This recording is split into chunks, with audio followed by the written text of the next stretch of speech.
En je tudi rekel, da nič ne govorim, pa sem imela 7 stavkov not ali kot ne. Mislim to, ne, to je tako odvisen, kako človek opredeli. Najbolj zanimiv, fascinantno pri tej predstavi se mi zdi to, mislim še zdaj po 20, 30, 40 letih sem še dobivala maile iz tujine, da ne more pozabiti spomenika, ne, tako da polk smo z Janšo naredili remake. Jaz sem vedela, da je to, mislim, tempi pasati, ampak je bilo zanimiv. Zanimivo je bilo delati z Dušanom in zanimivo je bilo delati, pogledati stvari, ki zdaj že vsak dela in počne, ne. Ampak takrat, seveda jaz pojma nisem imela, da je to kaj dobro. Jaz sploh nisem vedela, kaj to dobro je. Se pa blazno dobro spomnim, da smo se vozili v enem kabrioletu, pa ne vem, kam smo šli. Po moje Dušan vozil, blazno hiter.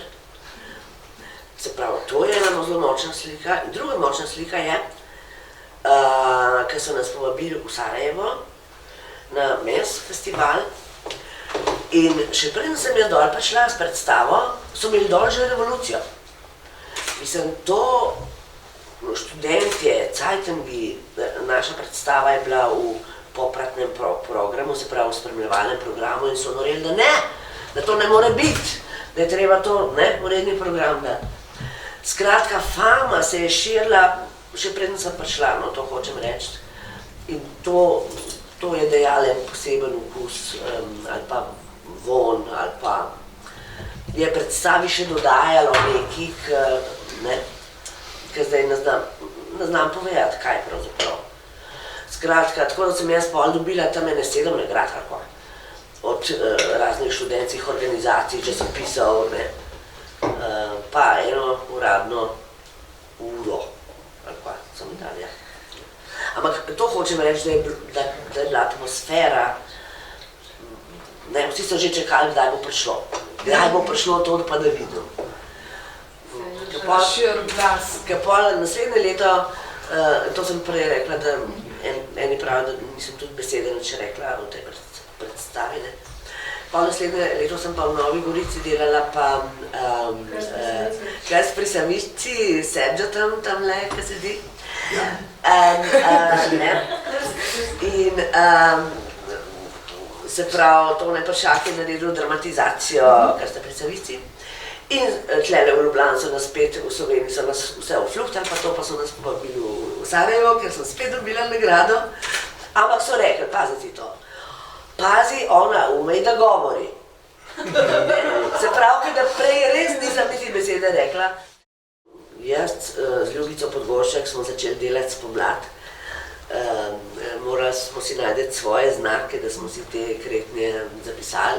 In potem se spomnim, tam v Ivanem selu sem bila s kraljem poleti na vrtu, sem plela, pa to pa kretala zraven. Ker mislim, te kretnje so morale prijeti v meso in kri.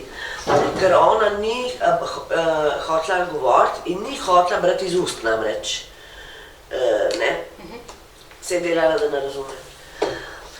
Skratka, to je drug jezik.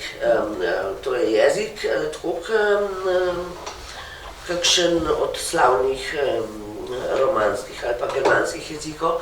In to je bilo meni super, ker sem enkrat, ne vem, kva sem igrala že na Dunaju, pa takole hodem po cest, pa niti nisem izložbe vzjala, ampak tako neki naravnost, ampak sem je tako na širok sem gledala in zagledam enega, ki mi kole dela.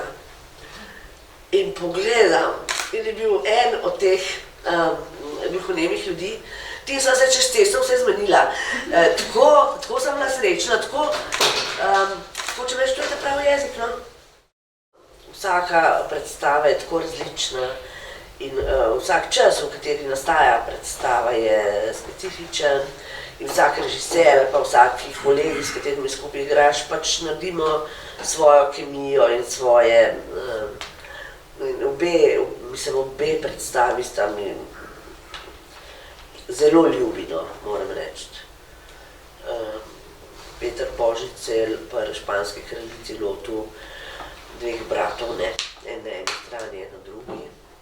To, kar nas ko smori, pa nekako ne znamo porihtati. Pri 3 visokih ženskah je pa ta Olga ena taka svina, ne, tako dobro pozna ženske.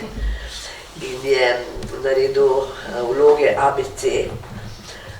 Štefka je bila A, jaz sem bila B, Mirjam C, ampak v bistvu je to ena ista ženska v raznih starostnih obdobjih. In to je bilo meni tako super igrati, mislim, ker gledaš samo sebe prej ali pa kasneje, mislim, super je bilo.